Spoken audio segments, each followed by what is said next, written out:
Добар ден, почитувани гледачи на Слободна ТВ во Слободен печат. Ново издание на разговор со компетентен соговорник. Ке се обидеме да разговараме со Сафет Бишевац, лидерот на Бошњачката народна партија. Добар ден, господине Бишевац. Добар ден, Славе, ти благодарам за поканата и можноста да размениме мислења. За јавноста е познато дека сте и поранешен новинар и поранешен пратеник. Ако воопшто може да се биде поранешен новинар, тоа би било. Поранешен пратеник може да се биде, тоа не е спорно, но поранешен новинар ми се чини малку потешко. Иако важи секако она што Черчил на времето го кажал, дека новинарството е прекрасна професија, но треба на време да се напушти. Јас во однос на вашата биографија читав некои работи и сега ќе ви го поставам и тоа прашање токму на оваа тема за поранешен новинар. Бе во лична дилема, низ моето лично искуство, дали јас сум бил некогаш поранешен новинар, па сум се вратил во новинарството. Меѓутоа, за вас важи мислењето дека можете по сите елементи да бидете и аналитичар на политичките процеси. Ти благодарам за мислењето. Знаете, информациите и она што не обкружува е она што всушност и не формира и како личности. А ако се занимавате како што јас имав прилика во едно време да видам дел од една по мене многу голема новинарска приказна, како што е А1 телевизија, тогаш претпоставам дека тој темел кој тогаш се правел после може само и треба само да се надоградува за да дојдеме до суштината на она што не обкружува, да го видиме контекстот, процесите. Времето е кратко за да ви поставам прашање да евоцираме спомени за искуството што го имавте во таа телевизија и како заврши. Јас ќе се обидам интервјуто да го поделам на 3 дела. Сепак да има еден дел на минато во политиката, нашата сегашност и како Сафет Бишевац како лидер на партија и новинар ја гледа Македонија за 10 години. Тоа би значило во интерес на времето да почнеме со она што е актуелно. Излегоа политичките партии на Мегдан, ги извадија политичките програми и прво што ми падна во рамките на таа поделба, едната политичка партија вели Европска Македонија, другата не вели за каква Македонија е, меѓутоа не вели ни против Европска Македонија. Прашањето е дали мислите дека партија која се залага за Европска Македонија може да добие гласови од граѓаните во кои што Македонија 30 години се залага за европска иднина? Интересно е прашањето секако и бара и малку поинаков агол на гледање смесел до мене. Длабоко сум убеден и како личност, а сега веќе и како претседател на една политичка партија која го има етничкиот предзнак, бошњачки, но во кој сам еве за информација има како основачи се јавуваат и граѓани од албанска, турска, влашка, македонска, апсолутно дури и во органите на партијата имаме луѓе кои не се дел од, да речеме, бошњачката етничка заедница. Таа рамка која се поставува со етничкиот презнак во овој момент е нужност. Но нашата цел е секако Македонија како држава и како систем и како уредување да создаде услови за создавање на или да ги подобри политичка нација. Да бидеме она што се американците во Соединените американски држави. Да бидеме сите македонци како политичка нација, независно од етничката припадност. Апсолутно, но тоа знам дека е исклучително тежок процес со оглед на процесите и во државата и она што не обкружува, но не мислам дека е неизводливо. Да не е мисија од која што треба не може да се дојде до тој степен, затоа што треба да се создадат пред се клучните предуслови. Сите да живееме во богата, нормална држава во која ќе владее правото, во која ќе го нема криминалот и организираниот криминал на овој процент. Значи, да не се лажеме, не постои држава во светот каде што го немате тоа како процес. Било од секогаш и верувам дека ќе биде за секогаш. Само треба да постојат правни механизми. Постојат правни механизми и целата таа борба треба тие појави да ги сведе на процент во кој нема сериозно да влијае на големината на она што другите треба да го распределат. Кампањата за председател на државата започна, кој повеќе, кој помалку излегоа со одредени политички ставови, програми, што нудат или што бараат во рамките на својата кампања дека ќе направат. Јас ќе се обидам овде да ви предложам да дадете оцена за досегашниот тек и за крајот, па дури ако процените дека можете да дадете и процена, кажете ја. Кампањата за нашиот председател Стево е кампања во која што он е единствен кандидат кој што е актуелен и активен председател. Кога би го анализирале слоганот за нашиот Стево и кога ги гледате спотовите, која ви е првичната мисла или став? Па гледам дека се, иако не во првите спотови, но сега гледам дека се одважува да го каже зборот Македонија, именувајќи ја државата. Не би било ништо чудно, тоа треба да е така. Така, да. Но да ве вратам до пред почетокот на кампањата, господинот председател ретко, ако не и никогаш не го користи само тој збор, туку секогаш се обидуваше и го додаваше името на државата Северна Република Македонија. И сега тука веќе се поставува дилемата дали тој однос значи и промена во неговата политика, во што јас сум убеден дека не е така, дека Стево ќе си биде стариот Стево пред да влезе во оваа кампања, но покажува и една безобзирност кон граѓанинот кој треба со својот глас да одлучи во кој правец ќе оди државата, во обид и една манипулативност, ако сакате, политичка која се разбира, се користи на секаде, апсолутно, тоа не е спорно. Но мислам дека ниту треба, ниту смееме тоа да го на тој начин. Тоа ќе биде клучен некој елемент. Славе, огромно мнозинство граѓани во оваа држава им пречи новото име на државата. Не се согласуваат со него, особено не се согласуваат со начинот на кој се изврши таа промена. Не почитувајќи ја волјата на граѓаните изразена во референдум, односно неуспешниот референдум, и начинот на кој се обезбедија осумината потребни пратеници од страна на тогашниот премиер Зоран Заев, кој не му служи на чест ни на Заев, ни на Социјалдемократскиот сојуз, а особено не на парламентот. Јас кога го конципирав ова интервју, тргнав од претпоставка дека она што е моја задача е да ви овозможам да го кажете вашиот став, без при тоа да ви спорам со ставовите, независно од тоа какви се моите ставови или какви ги има опозицијата. Ке се обидам сега да направам паралела на овој став што го кажавте во однос на председателот Стево, нашиот председател, сега ова е со цитирање на слоганот, со намера да видиме дали Македонија според вас во кој период била горда од 91 навака? Јас го памтам она што се случуваше на плоштадот со гласува по референдумот и прогласувањето. 91 со независност. Значи ако некогаш сме биле горди, 91 биле горди и на тој ден. Веројатно во периодот понатаму таа гордост пополека се губела или паѓала. Така е. Како ќе го третирате слоганот на кандидатот од ВМРО ДПМН Гордана, која вели Македонија повторно горда, и може ли да направите социолингвистичка анализа, или ако не можете, како лично вие како гласач ќе доживувате оваа реченица или оваа порака? Како вистинска.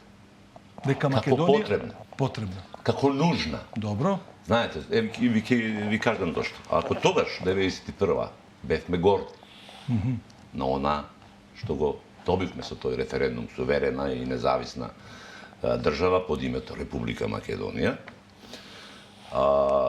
мислам дека во овој период до актуелниот момент таа гордост свесно или несвесно пред се најодговорните, тоа се политичките елити кои владеа со оваа држава, не доведува во една позиција, контекст каде што сите наши граѓани, без оглед на етничката, верската или било каква разлика, чувствуваат дека државата не оди во вистински правец. Едно е вие вербално да се залагате за европска Македонија, што впрочем е цел на огромно мнозинство, практично на сите во оваа држава. Освен една. А повеќето се Па мислам дека дури и тие се многу повеќе против НАТО, отколку против Европска унија. отколку против Европската унија. Се разбрав. Да. Зборот ми беше, сакам да кажам, значи, освен тоа вербалното залагање, вие имате ситуација каде што во последниве 7 години е уништено она највредното што се создаде за време на уривањето на режимот на Никола Груевски и Сашо Мијалков. Тоа е надежда. Тоа е вербата во утре, во ново утре, во многу подобра Македонија, во Македонија каде што ќе владее Памтете правдата. оваа мисла, имам прашање во однос на за оваа оцена, само да се задржиме уште на слоганот. Ако се знае дека во ВМРО ДПМН припаѓаат на десните народни партии, она што би рекле христијански партии, дали очекувате дека кандидатот за председател од оваа партија ќе загуби дел од гласачите со оглед дека за христијаните изразот гордост е еден од 7 смртни гревови? Сака да каже, мора да бидете понизни и да не бидете горди и да го понижувате Бог. Како ќе прочитаат оваа порака? Влегувајќи во личните, интимните, религиозни Никој нема да чувства. каже. Никој нема да каже. Јас навистина тука ниту сакам Така е. да влегувам во било чии чувства на тој начин, ниту па дозволувам некој да се меша Така е. во она што сум јас и каде јас како религија или вера припаѓам. Сепак мораме да го одвоиме секуларното, како што бидејќи сме ние секуларна држава, и религиозното. Не гледам ништо спорно. Не, нема спорно. Не. Ставете се во ситуација на припадник на таа заедница во која што свештеникот ви вели дека не смеете да бидете горд, а лидерот на партијата која сака да биде председател ви вика сакам да бидам горда, сакам вие да бидете горд. Затоа ја направив таа дистинкција меѓу секуларниот карактер на државата, бидејќи во оваа држава не живеат само христијани, православни. Така е. Живеат И припадници на други заедници. Или религии или верски заедници, како сакате. Мене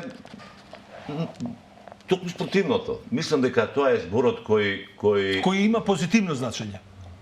Веројатно и јас како атеист, кога би се декларирал, ако можете да бидете горди на Кометал, се разбираме. Ако можете да бидете горди на Пандев и на репрезентацијата, зошто не би биле горди на сопствената држава? Така е. Или на сопствениот претседател, што е уште во овој момент по-суштински.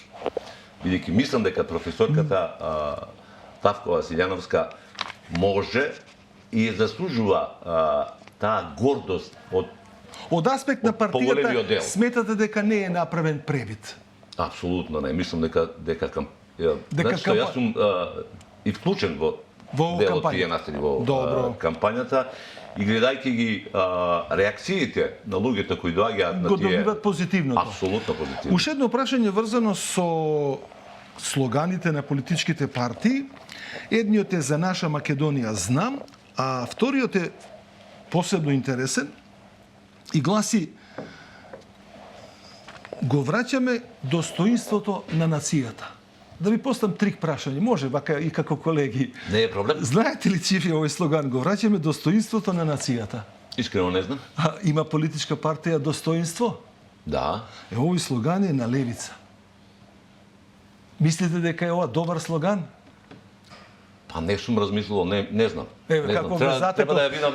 Треба да видам програмата, зашто се залагаат нивниот кандидат од она што помеѓу успеам во овој период да го фатам. Да бидам циничен, да не бидам да ве прашувам или испрашувам.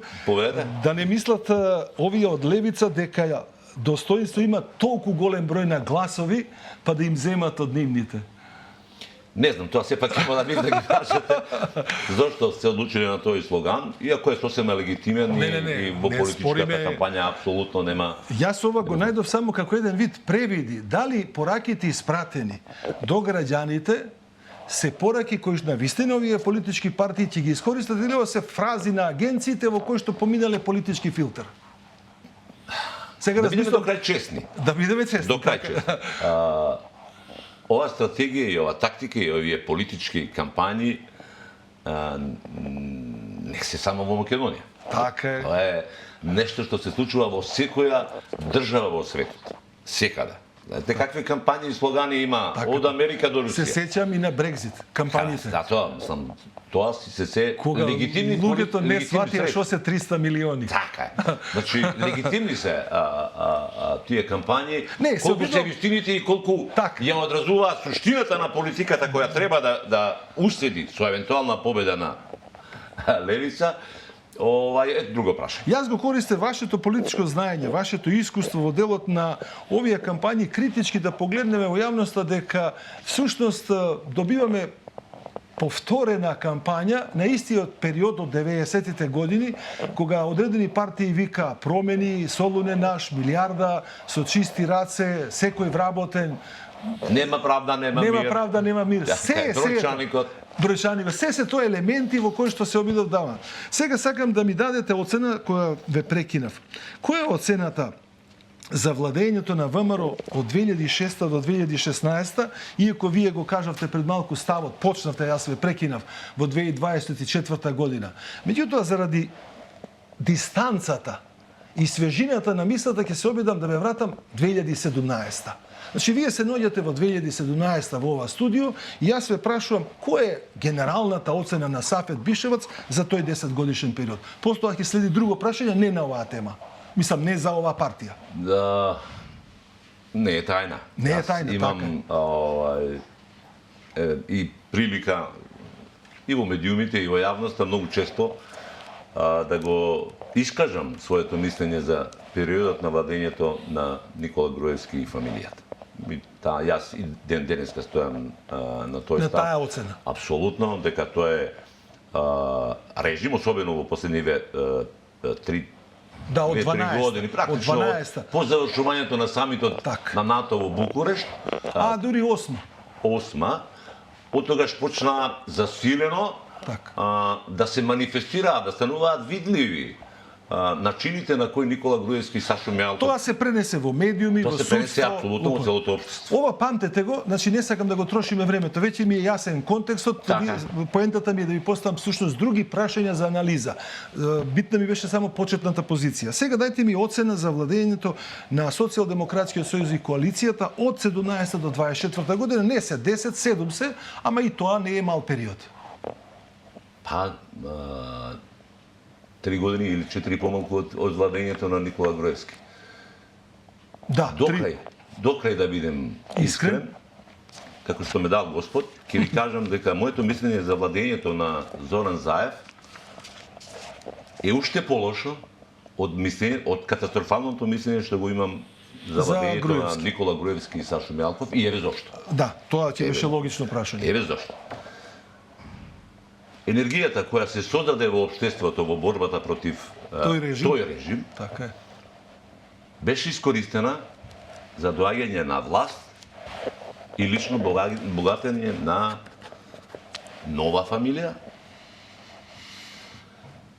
со користење на сите лостови на власта за тоа лично богатење и што е најстрашното, уништување на надежда За да се направи дека може праведно општество. дека може да се направи Продолжи ли праведно тоа општество. и со новиот премиер? Зошто го одвоивте Заев однос на новиот премиер? Знаете што, со се почити јас на вистина господинот Ковачевски, не го знам лично, еве да тргнеме од таа, што не е случај Со Заев. Заев или Груевски, бидејќи професијата со која се занимава во тоа, значеше и контакти со сите тие луѓе, освен со Мјалков. Можам да дадам една друга оцена. Не мислам дека Ковачевски успеа да врати дел од она што го уништи Заев, што ја уништи довербата, бидејќи продолжи да функционира на начин како што тоа многу пластично и најдиректно и најотворено, ако сакате, го кажа и лидерот на ДУИ, Али Ахмети. Ке владееме како до сега. И тоа е суштината, тоа е симплификацијата на начинот на кој Ковачевски владе. Двете прашања или двата ваши става ќе се обидам сега да ги релативизирам, не да ги омаловажам, да ги релативизирам. Имате право на мислење, мислам, тоа е убавината на демокрацијата и разговорот. Низ призма на спортистите кои имаат стап со скокање во височина.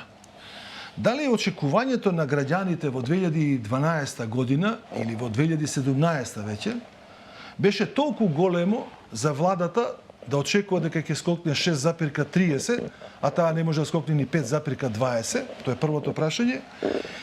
И ова ставите го сето во контекст на следното прашање кое сега не е за Македонија, а вие ќе сватите дека моделот може да се примени и за Македонија. Дали ви е познато дека една година на лоша влада или 10 години на лошо владење на една влада, потребни се 3 години за една година да се поправи. Под предпоставка доколку дојде добра влада, таа може 10 години да ги среди за 2 години. Меѓутоа, тука поставам едно прашање, а прашањето гласи: ако, ако, наведете ми 3 мерки што вие, ви лидер на партија сте, треба да ги направите за 2 години за да поправите лошо владење на лоша влада за 10 години. Само да ви илустрирам пример, може? Соединетите Американски држави во 60-тите години борбата против вештерките. Познато ви е. Граѓаните сега не можеме да ги информираме за секој детал. Берија во НКВД и така натаму и така натаму. Повелете. Се исти начини, системи системи за управување и борба против непријателот. Така. Тоа е нешто што се што е против демократијата, сега го сублимираме. Сега да видиме дали ова скокање со стап во височина било реално и колку можело да се направи во рамки тоа. Кои се тие 3 мерки што вие, јас и сите граѓани ги очекувавме да се направат и за 2 години да имаме демократска држава? По мене, клучна работа во првата година од мандатот на новата влада треба да биде жестока борба против организираниот криминал и корупција. Значи сите криминалци од политичката елита на владеачката партија да се процесуираат. Славе, криминалот не познава ни етничка, ни верска, ни било каква религија. Кога велам организиран криминал, тоа значи против секој. Против се, добро. Ама тоа и не значи дека ќе се борите против криминалот. Оне што продава кебап и другиот. Тоа збориме. Тоа ми е. Готово се разбавме. За да може оваа борба да биде ефикасна до степен до кој е тоа прифатливо и се случува во било која држава во светот. Има демократски права, ние не ги ускратуваме. Не е проблем. Не, видете, демократските права на криминалецот завршуваат во законска процедура, постапка и докажување на нивниот криминал. Така е. Тука завршува, и тука е нивното демократско право. Се после тоа е нешто друго, но за да оваа борба биде вака успешна како што сакаме, мора да се обезбеди владење на правото.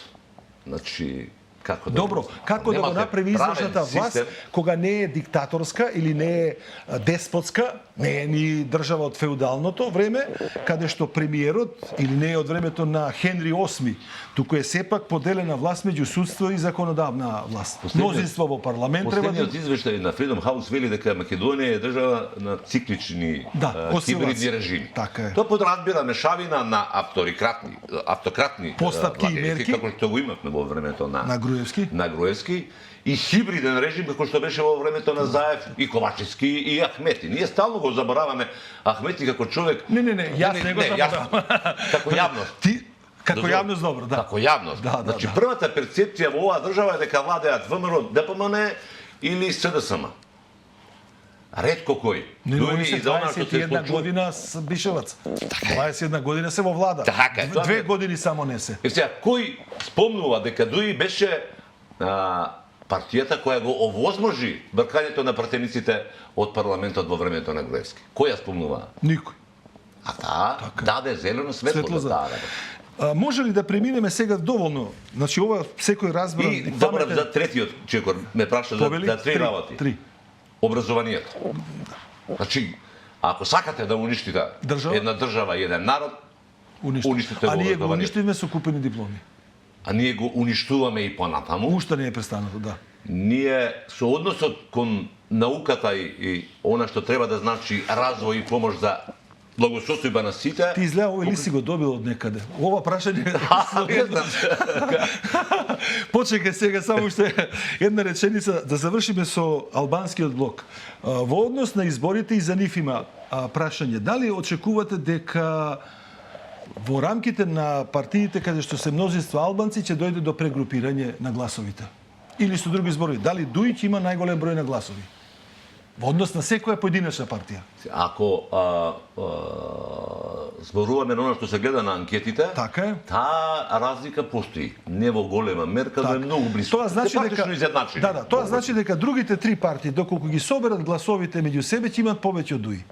Не мора да значи на изборите не е секогаш еден и еден Добро. два. Тоа е. Знаете зошто правило. се овие прашања? Да очекувам да ми дадете процена, независно од која од партиите СДСМ или ВМРО ќе победат, они ќе бидат доведени во ситуација поради тоа што ако не мислите евентуално некој да добие 61, додуше вие сте во коалиција со ВМРО ДПМН, еве ако мислите дека 61 нема да добие ВМРО на изборите, со кого би се очекувало да коалицира во наредните 4 годишни наредните 4 години? Мислам дека е тоа, она што е сосема сигурно е дека Социјалдемократскиот сојуз ќе доживее дебакл на овие избори. Со она што го покажуваат и бројките на анкетите и она што е уште Добро, поважно. Бишевац, кој ќе верува на тие анкети? На кој? Па сега да не навлегуваме. Добро, еве ви контрапрашање. Држете се- Добро, ако тие анкети не се точни, Добро. што би било одговорот? Ќе ги покажеме вистински. не. Ќе ги покажеме вистинските анкети. Дали? Јас те прашувам тебе, сега во улога на гостин. Дали Социјалдемократскиот сојуз објави една единствена анкета? Не, мислам дека еве како социолог ќе кажам, иако ретко сакам да одговорам на прашања, ама и заради почитувањето. Мислам дека веќе ни јавноста не им верува. Тие ја потрошија онаа функција што има досега да влијат врз јавното мислење, за да придобијат одреден Како број на гласови. тренд за влијание на гласачите. Ја не го порекнам елементот дека таа функција, таа функција. Ама да И бидеме тука честни. Тоа го прават сите анкети. Сите се, зато реков, И не само во Македонија, него секаде на да, свет. да се Но, научниот дел од оваа приказна, бидејќи тие анкети не ги прават институти Павел Шат, не, да дозволи сега анкетата која зборуваме, господинот Божиновски или рейтинг, анкета блиска до Социјалдемократскиот сојуз, си имаат маргини на научни маргини на грешки. За волја на вистината се случуваат грешки, но пазите сега во какви ситуации. Доаѓањето на Зоран Заев беше последно со следни локални избори на ниво на Македонија, каде што ВМРО ДПМН доживеа дебакл на бранот на промената на власт. Зоран Заев и Ковачевски после 2 години. не, 5 години вкупно владење, Да. доживеа дебакл на локалните избори и тоа во размери во кој објективно никој не ги очекуваше, бидејќи се тоа бројки какви што беа просто за неверување. Сакам да кажам, ако сериозно се работи таква анкета со сите потребни постулати, мерки Да, што може предвидува да се науката, Него тие според резултати тој се предвидуваат. Добро, него според тој елемент се разбравме и во однос на апсолутно. со која намера се прати кој све. Но исто таа намера, не е суштината само тоа, но Мислите исто таа дека намера. Македонија не може да дојде во така наречена бугарска состојба, да не може да формира влада и да одиме на нови избори? Не, апсолутно, зошто би? Па затоа што не би имала влада со Зашто мнозинство во би немала парламентот. влада? Не би имало мнозинство во парламентот што би добила влада. Не, тоа е погрешна теза Добро. и апсолутно не е реална. Еве ќе ви кажем зашто. Бројките покажуваат дека односот ќе биде практично 2:1. Меѓу ВМРО, ДПМН и ДПМН и СДС. Социјалдемократ. Коалицијата која предводи ВМРО ДПМН и коалицијата која предводи Социјалдемократскиот сојуз, бидејќи не се само тие две партии. 15-16 се внатре коалициони партии. Така е. И сега тој сооднос е некаде 2:1, еве да кажеме 20 наспрема 40. или да речеме 25-6 со 52-3. Добро. Тоа е двојно. Во случај да имате 53 пратеника, Ви требат уште 8. 8. Во суштина, вие, да не зборам за повеќе тоа, Не, јасно ми во е. суштина имате апсолутно комодна позиција за формирање на власт. Добро. И ќе немате проблем дури ни со Она што се обидува дека особено некои кои заговараат таков формирање на нека влада на национален спас и така натаму, правдајќи го тоа да не влеземе во бугарско сценарио. Добро. Таму односите се малку поинакво и поинакво функционираат.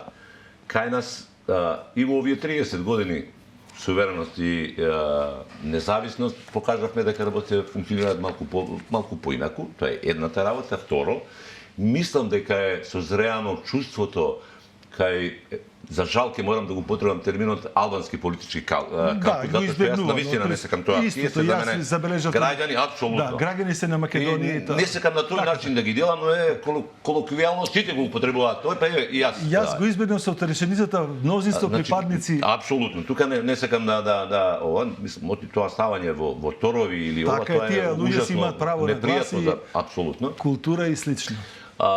Мислам дека расположението кај граѓанинот албанец е променето и тоа во насока на една потреба за промена. Да, више не може да се гласа како што беше во 90-тите години, целата фамилија влегува во гласа, да не се враќаме. Малку начинот на гласање. Сакам крајот на овој разговор да го завршиме повторно со една ваша, би рекол пак новинарско-социолошко-политиколошка анализа.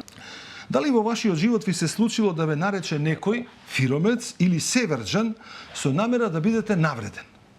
Дали може да кажете која соседна држава, Бугарија, Србија, Грција, Албанија и Косово, мнозинството нејзини граѓани, македонците ги нарекуваат со овие изрази?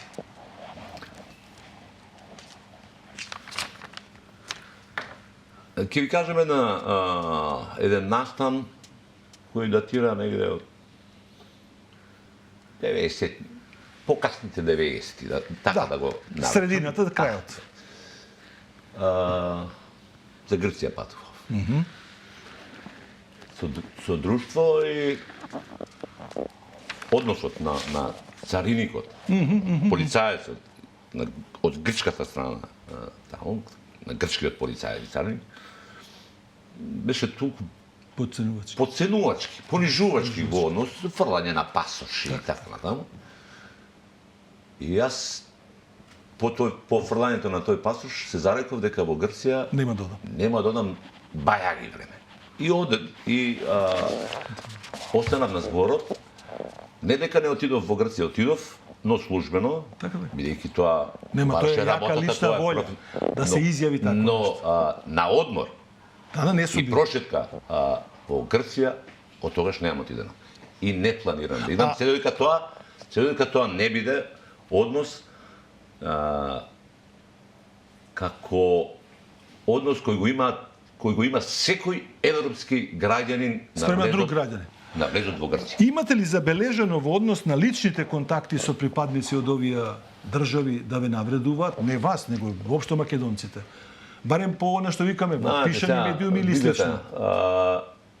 Да се создава некаков говор на образ. За моја среќа, вие не припаѓате, немате онакво. Немам искуства. Дистанцирајте се, дали? Но на службено ниво и ова никогаш немал така, да. Може ли Македонија навистина во демократска смисла во 2035 година мнозинството граѓани да се одважи и оваа писменост што ја говориме да биде многу помала? Односно неписменост да биде помала? Јас само ќе ве вратам како одговор. Пред тоа мислам 12-13 години кога кандидат во албанскиот политички кампус беше господинот Салмани. 150.000 гласови беше. Тоа кажува дека Македонија може. Македонија треба да се гордее со таквиот однос кон другите. Кандидатот за граѓани. Така е. Лошото е што таквите примери не смеат потоа да се злоупотребуваат. Не смеат да се размножуваат. Не смеат да се злоупотребуваат, бидејќи тогаш младиот, симпатичниот македонски Обама, дури го нарекува Салмани, штом завршија изборите, се врати на старите позиции. Тоа не смее да биде случај. Испаѓа дека политичката кампања била измама или форма за измама за да се добијат гласовите. Тоа е целата филозофија, но сепак, ако сакаме до крај да бидеме честни, тоа покажува дека ова има граѓани што сакаат. Ова општество нема ништо против. но таа личност треба тоа да го заслужи. Бишева, довербата и почита, поубав крај не можеме да најдеме. довербата и почита не можете да ја купите, морате да ја заслужите. Така, независно од факторите и карактеристиките, ако имате политичка идеја за која што се определува мнозинството, во 2035 година може се да очекуваме. Почитувани гледачи, Бешова, колегата не е поранешен новинар и активен е во секој поглед и на секое поле Сафет Бишевац. Сега му е улогата лидер на Бошњачко народната партија и член на коалицијата каде што голема партија е ВМРО ДПМН. Ги слушнавте неговите ставови за минатото во Македонија, за сегашноста и за иднината. Благодарам за вниманието.